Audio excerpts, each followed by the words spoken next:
Shalom, salam sehat untuk kita semua. Selamat bertemu kembali dalam renungan harian Gereja Toraja hari Kamis 19 Agustus tahun 2021.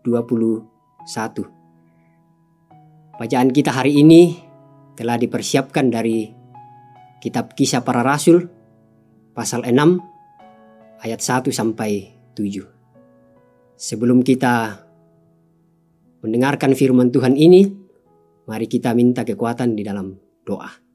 Kita berdoa. Kami memuji dan memuliakan Engkau, ya Tuhan pemilik kehidupan kami.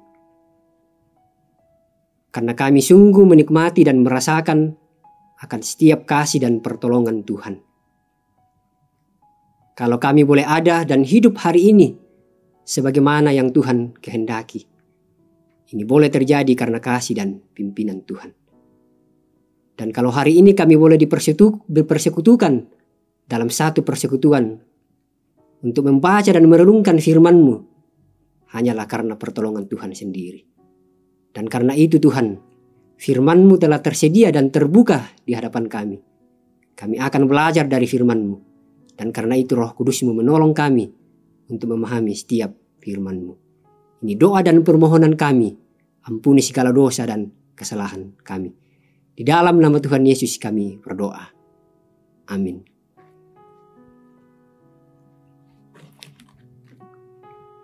Kisah Para Rasul 6 ayat yang pertama sampai ayatnya yang ke-7.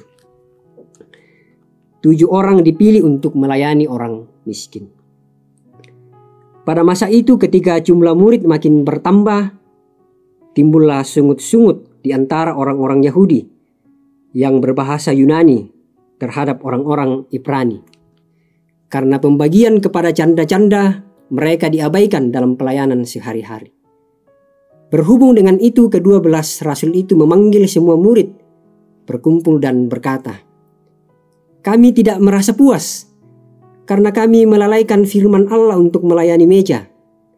Karena itu saudara-saudara, pilihlah 7 orang dari antaramu yang terkenal baik dan yang penuh roh dan hikmat, supaya kami mengangkat mereka untuk tugas itu.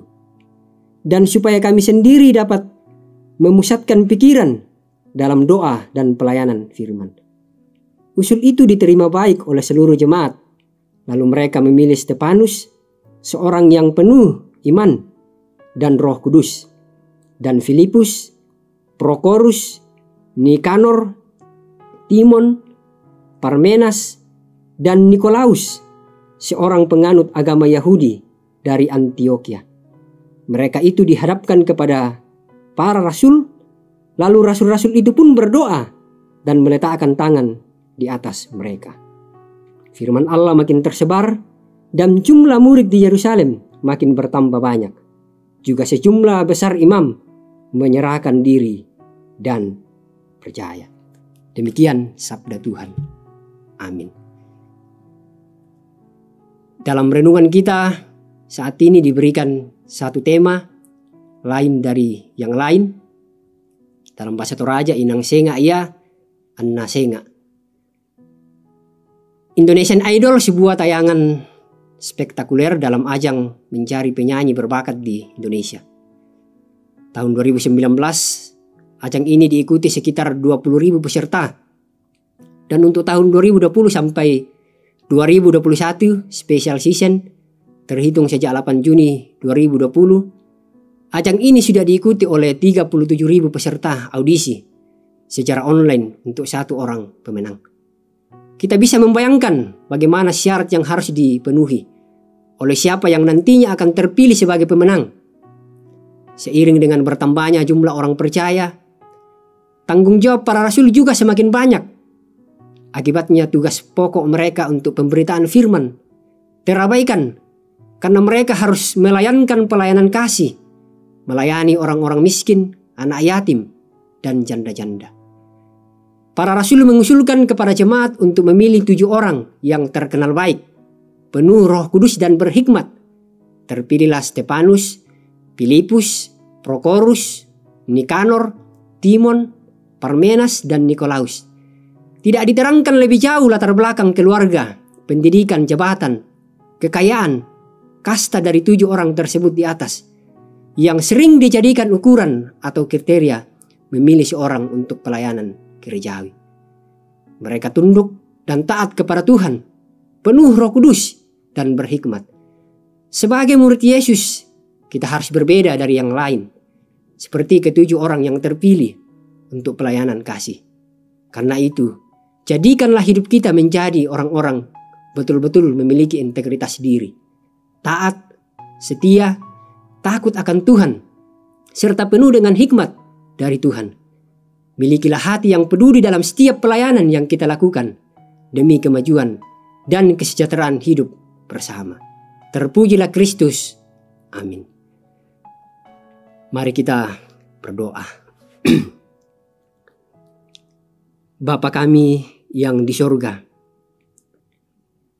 dikuduskanlah namamu dalam kehidupan kami. Kami bersyukur Tuhan untuk firman-Mu yang boleh kami baca dan boleh kami renungkan hari ini. Sungguh menguatkan kami sebagai anak-anak Tuhan.